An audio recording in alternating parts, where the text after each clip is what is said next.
Good morning, good afternoon, good evening guys, wherever you are in this beautiful world, whenever you're watching this video, welcome to the Bitcoin family channel. For the newcomers, yes, my name is Didi. I wish you an amazing, beautiful Monday guys, an amazing week ahead.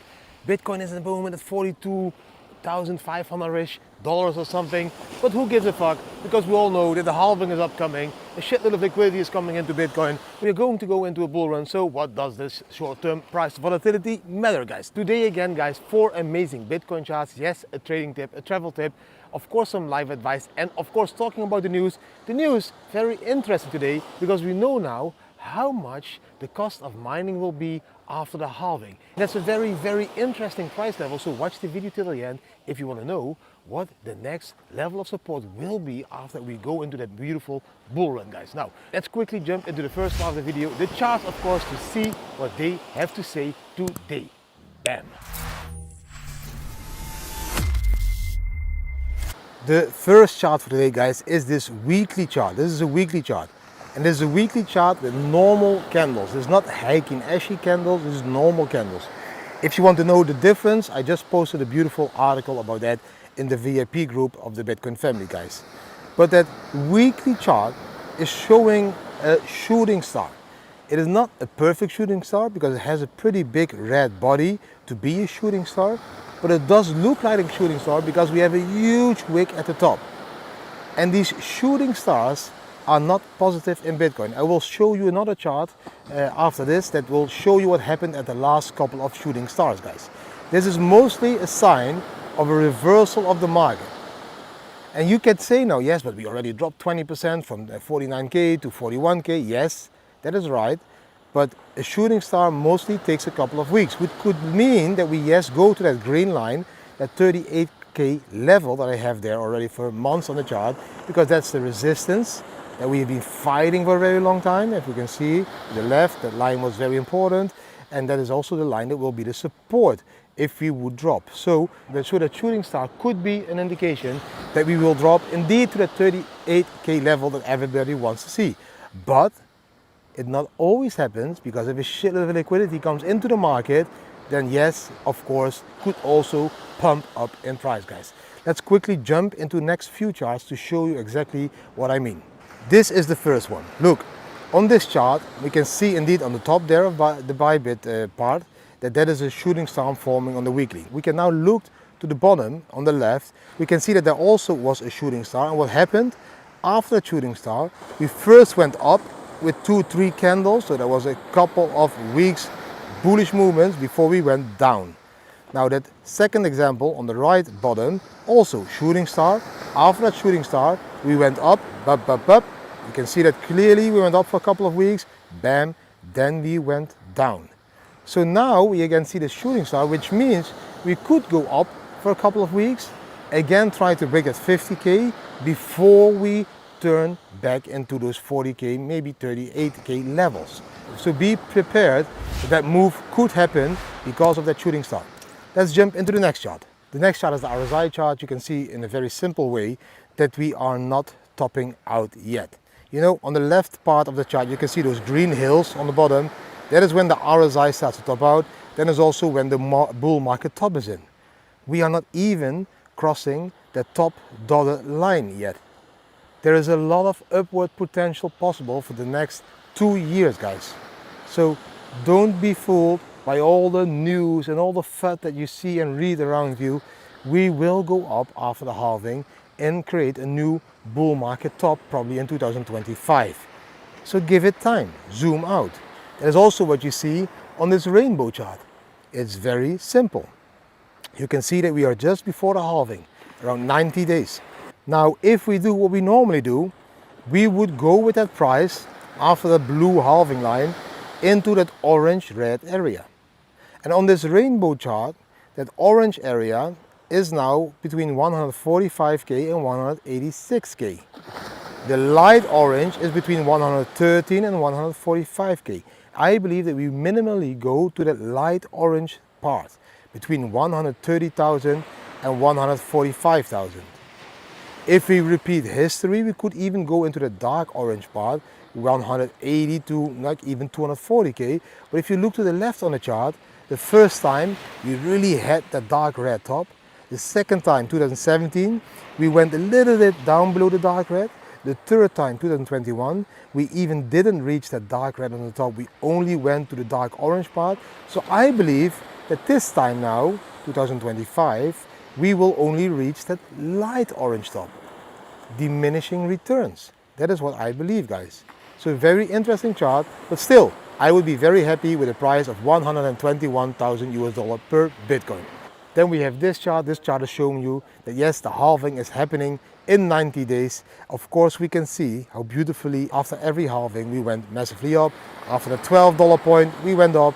After the $648 point, we went up. After the 8,572 point, we went massively up. And the halving in April, hopefully 20 April in 2024, because that's a really cool date, we will also go up. I believe we will be around 50K around the halving.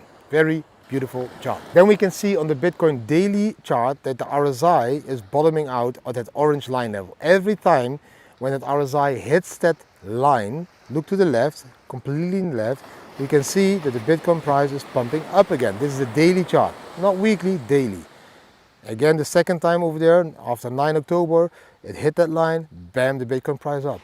Now again, we hit that line, there will be reversal in that RSI, and then yes, of course, also the daily chart will reverse. That's why I say that shooting star on the weekly is very interesting, but it doesn't mean we can't go up for a couple of more days or a week or two before that shooting star will affect of the market and we'll see a sell-off again. Interesting chart. Now, but we have a very important chart, the Bitcoin halving regression. So we can see the halving levels here as well. You see the 12, the 670, the $8,400 level. At the moment, that halving level dotted line is 52,849. That's why I've always been saying, yes, we will reach that 50K level. And the halving level in the next bull cycle, so after the bear market of 2026-27, is 218,000 US dollar. And the halving level after that again, we're talking 2032, is 688,000 US dollar. So if these lines and the calculation of these lines, the logarithmic non-linear regressing, you see the formula on the chart, it's just a formula calculating these levels. If these are right every time, so let's see, if we will be around 52K this halving, then we have been right 4 times. So from April 2024, it's 4 points on the chart that show you that that mathematical calculation is right. Now then there is a huge probability that that 5th time is also going to be right, and that will be in, of course, 2028. And that will be a level of 218,000 US dollar for that next halving. And then 688 in 2032, 4 years later again. So if these are the future halving levels, why the fuck would you even think about selling at this halving level around 50K? That is how you zoom out into the charts, guys. Very important and interesting chart. Then I have one more chart, and it's not a chart, it's more a table with information to share with you. If you now look at the whole figures on a daily base, the spot ETF and everything, then we can see daily Bitcoin issuance at the moment is 900 BTC. This is going to be 450 BTC from April 2024. Now, BlackRock's Bitcoin acquisition in the first 2 days was 11,500 BTC. So if you look to the daily issuance of the supply by BlackRock's purchase, that's like 13 days. So daily Bitcoin consumption by ETFs would be 23,000 Bitcoins. The net daily reduction in Bitcoin supply is around 22,100 BTC. So if you look to the total available Bitcoin on exchanges, 1.8 million BTC. We have 52 weeks. Every working week has 5 days. So we have around 10 holiday days on average per year. So you can see that the days to exhaust the Bitcoin on exchanges, because of the daily reduction and everything, would be 81.4 days.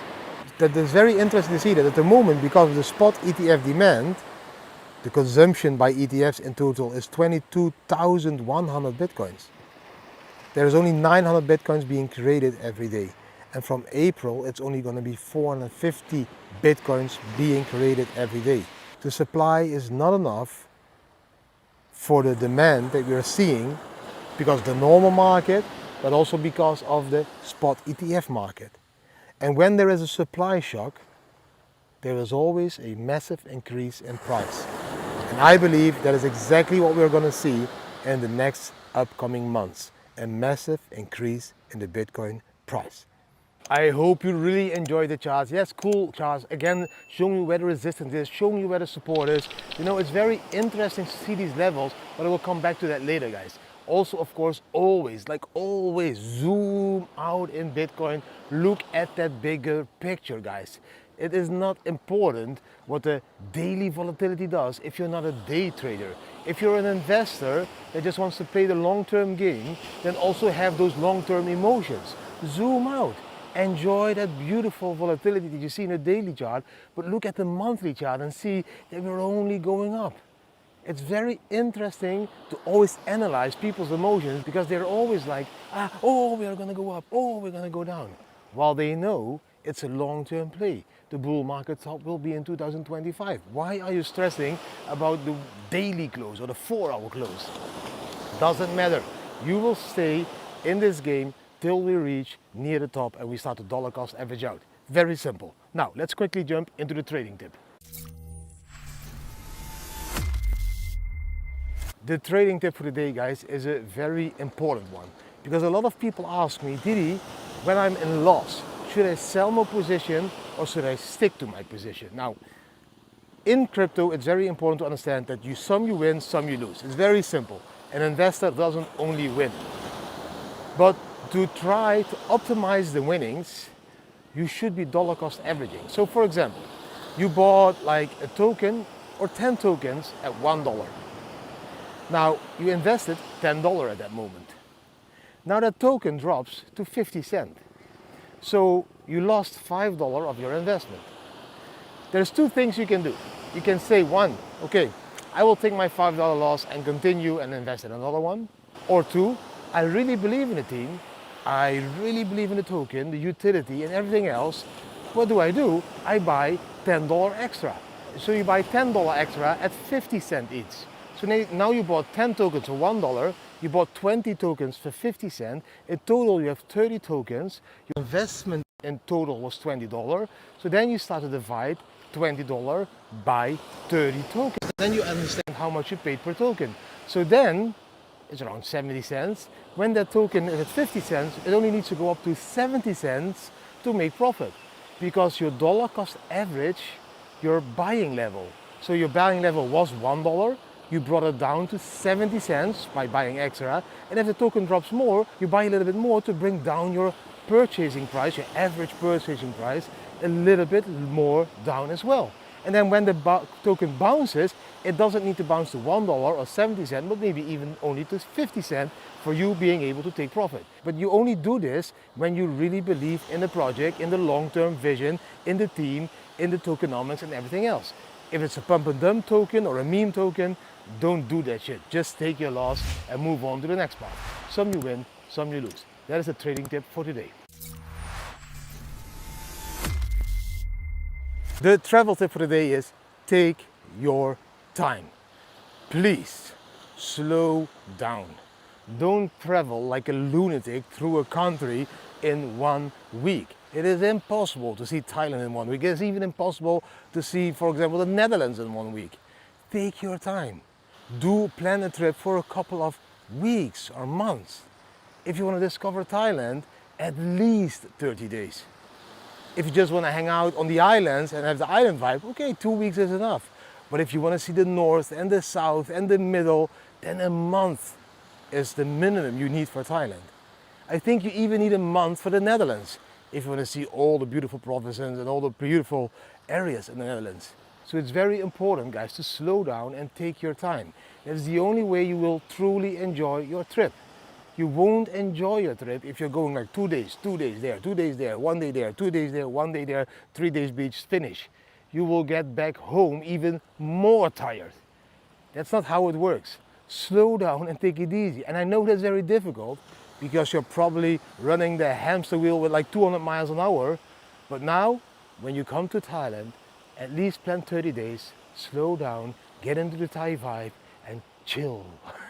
So my travel tip for the day is don't plan too much in 2 less days, guys. Make it a beautiful trip by slowing down and enjoying the country to the fullest by giving it time. It's even important to give yourself a little bit of time to get adjusted to this new time zone, to this new culture. So please don't plan everything like too tight in a couple of days. Not nice. Okay, that was the travel tip for today. Let's jump into the next part. The next part is answering a question from the followers. The question is over here. Didi, I am a long-term hodler in Bitcoin, but still I want to take some profits now and then. What should I do? So to be very clear, if you want to take some profits now and then, so you would have taken profits now at, for example, 48, 49K, and you're buying the dip now around 42K. That is the game that you can play. For me, the best strategy to play that game is to look at the long-term Fibonacci levels. So you remember that video I made this week? I told you guys, listen, in the monthly chart, we have seen 4 green candles. We are running now into this resistance line of the 0.618 Fibonacci level. That is a very important level where a lot of people take profit. And when a lot of people take profit, we will see a dump in the price. So if you want to play that game, then play that game according to the Fibonacci levels, for example. You need to find your own strategy, but for me, that has always been a very stable strategy because these Fibonacci levels, they are there for a reason. People have been using them for decades because of a reason, because they work. So if you look on the weekly or on the daily and you see this huge level of resistance that is in line with one of the Fibonacci levels, then you need to understand that we will have a lot of resistance and we will be dropping in price a little bit. We don't know how much, but mostly in these bull markets, when we go up like this, like almost 200%, a 10% or 20% crash is a normal thing to do. That's a healthy correction of the market to pick up new, fresh liquidity at these lower levels. Just see it like you convincing your friends to get into Bitcoin, guys. Come on, get in at 50K, get in at 50K. No, that level is too high. I want to get in at 40K. And all those other friends also want to get in at 40K, guys. So then you know already, to get new liquidity into this market, we need to drop a little bit to pick up my friends over there at that 40K level. And that is mostly what happens. And mostly this happens at these Fibonacci levels. We can find exactly where most people will take profit. That is where you sell. And then you will also see on the Fibonacci levels where most people have their buy orders, probably have their buy orders, and that's where you put your buy orders and you buy back. So if you want to play that game, one, you need to make time to play the game. You cannot have a full-time job and play that game at the same time because you will lose. You will be selling too early and you will be buying too late and maybe even buying back more expensive. You really need to be able to focus on this. And two, I would use the resistance levels or the Fibonacci levels on the weekly or the monthly chart to determine those long-term swings. Okay, so for now, I think this one is over. You can buy back at 42K, maybe even a wick to 38K, but from there, again, we are going to go massively up in another pump, maybe even to 80K. And then at that 80K level, probably there will be the next possibility. Look at the Fibonacci levels at that moment to buy back around 70 or 60K. So that's how you play that mid-term play if you want to multiply your Bitcoins during the bull market. That was the answer on the question of one of the followers. The news for today, guys, is about the miners, because CoinShares just published an article where they have calculated what the new cost of mining will be for the miners after the halving. And the halving is probably going to take place on the 19th of April. I hope it is going to be the 20th of April because that's just a really cool date. 2024. So yeah, that's just me. So hopefully it's the 20th of April. But at that moment, the halving is taking place. So from 6.25 Bitcoins a block, we will drop to 3.125 Bitcoins a block. That can be mined by the miners. So these miners, they always calculate what is the cost of mining one Bitcoin, because they need to know and understand how much their costs are to mine those Bitcoins. And they also understand, okay, we can make or mine so many Bitcoins, so yes, we need to be able to break even with those costs. And mostly what happens is that the Bitcoin price needs to double almost during the halving to be able for those miners to break even with their cost. Now, CoinShares now just calculated how much the cost of mining would be per Bitcoin after the halving. So the cost to mine one Bitcoin is $37,680. And the biggest part of those costs, 60 to 70%, is of course electricity. They can't influence the electricity bill because they will need to pay the electricity. They can influence the rest, but most miners don't want to sack off people or minimize spendings on other stuff that they really already need to spend. So what they will do is they will make sure that the market dries up, that there is not enough supply anymore to the market, which will push the price up all the way to those levels that they will be profitable again, and that level should be above 37,000 US dollar, 37,680 US dollar. And then after that halving, from that moment, that will be the cost of mining. That will be the cost of mining one Bitcoin. So that's why I'm saying I believe that around the halving we will be already around the 50K, because then the miners are profitable. And there is 3 miners that have a pretty good position if you compare them to the other miners. You can see it here in this image. I think it's Riot, Terra, and another one. The first 3 on the left part of the chart, they have the lowest cost of mining. Everything to the right part of the chart have the highest cost of mining. So if the Bitcoin price is not going to increase tremendously, those miners at the right part of the chart, they will be mining but making losses while doing so. And that can never take too long, because then they won't survive. It's very simple. That's how every business works, and that's also how it works with mining, guys. If you're mining something but the revenue is not enough to break even with your cost, you're in loss. And if you're in loss too long time, then you will dry up. Your liquidity will dry up, you will run out of money, you will be needing to close the doors. That's how it works. So if that Bitcoin price doesn't go up above that 37K level, let's say 38K level, then those small miners after a couple of months need to close the doors.